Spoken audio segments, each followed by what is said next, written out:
సాగునీటి కోసం రాజన్న సిరిసిల్ల జిల్లాలో రైతులు రోడ్డెక్కారు. మిడ్ మానేరు జలాశయం నుంచి వెంటనే నీటిని విడుదల చేయాలని డిమాండ్ చేస్తూ ఇల్లంతకుంట మండలం పొత్తూరు బ్రిడ్జిపై రైతులు ధర్నాకు దిగారు. కాళేశ్వరం పంప్ హౌస్లు సిద్ధంగా ఉన్నప్పటికీ నీటి విడుదలలో జాప్యం జరుగుతోందని రైతులు ఆవేదన వ్యక్తం చేస్తున్నారు.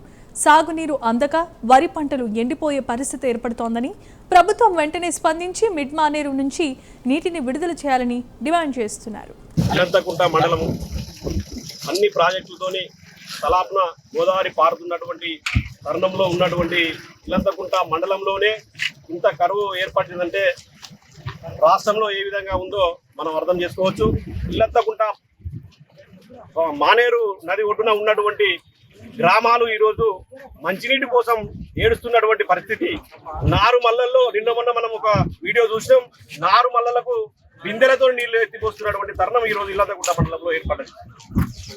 మిడ్ మానేరు తెలంగాణ రాష్ట్రానికి హైదరాబాద్ దాకా ఒక కుండలా ఉండి ఇక్కడ నుండి నీరు అందిస్తున్నటువంటి ఈ ఇల్లంతకుంట మండలం ఈ రోజు కరువు దుర్భిక్షంతో ఏర్పడుతున్నటువంటి తరుణం ఈ రోజు మనం చూస్తున్నాం. కన్నెపల్లి నుంచి పంప్ హౌస్ మన ప్రాణహిత నదిలో పారుతున్నాయి నీళ్లు.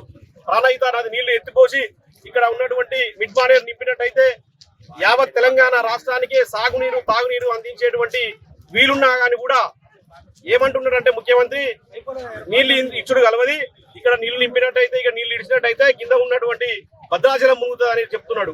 అయ్యా, భద్రాచలం మునుగుతుంది, మరి కింద కడుతున్నటువంటి మీ గురువు కడుతున్నటువంటి ప్రాజెక్టు కడితే కూడా భద్రాచలం మునుగుతుంది. దాని గురించి ఏం మాట్లాడతలేవు. ఆయన పెద్ద పెద్ద ప్రాజెక్టులు కట్టుకుంటే ఆయనకు వత్తాసు వలుకుతున్నావు. ప్రతి దానిలో ఆంధ్రప్రదేశ్ కన్నా తెలంగాణ కొంచెం హీనం కావాలని చూస్తున్నావు తప్ప మెరుగుపడాలనేటువంటి భావం నీ దగ్గర ఎక్కడ కూడా లేదు. రక్తాన్ని చల్లాలి అనేది గతంలో నీ యొక్క గురువు బషీర్ బాగులో ఇదే రైతులు, తెలంగాణ రైతులు కరెంటు కోసం కష్టాల కోసం ధర్నాలు చేసినప్పుడు వాళ్ళను కాల్పులతో గుర్రాలు ఎక్కించి కాల్చి రక్తాలు మారించిన చూడు. అదే ఈ రోజు మళ్ళీ గుర్తు చేస్తూ పొలాల్లో రక్తాలు చల్లాలనేటువంటి విషయం చెప్తున్నావు. ఇదేనా నువ్వు తెలంగాణ సమాజానికి ఇచ్చేటువంటిది?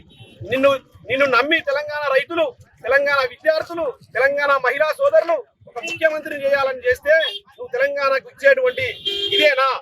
10 సంవత్సరాలు సంపాదించుకున్నటువంటి గౌరవాన్ని ప్రపంచంలోనే మన తెలంగాణను, మన హైదరాబాద్ రాష్ట్రాన్ని, హైదరాబాద్ నగరాన్ని ప్రపంచ స్థాయిలో నిలబెట్టినటువంటి బీఆర్ఎస్ ప్రభుత్వంను 20 సంవత్సరాలు వెనుక తోసినటువంటి ఘనత నీకు ఇప్పుడు దక్కుతుంది.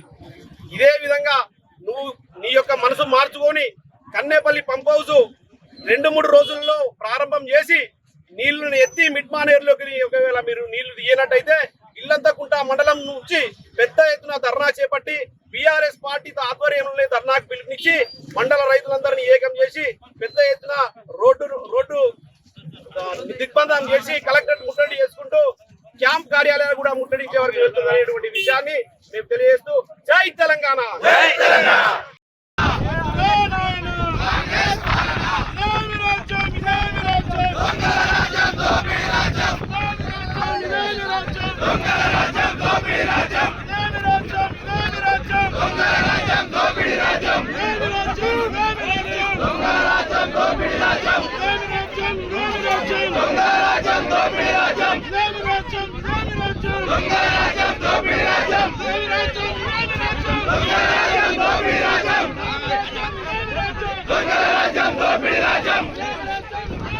Dongara Rajam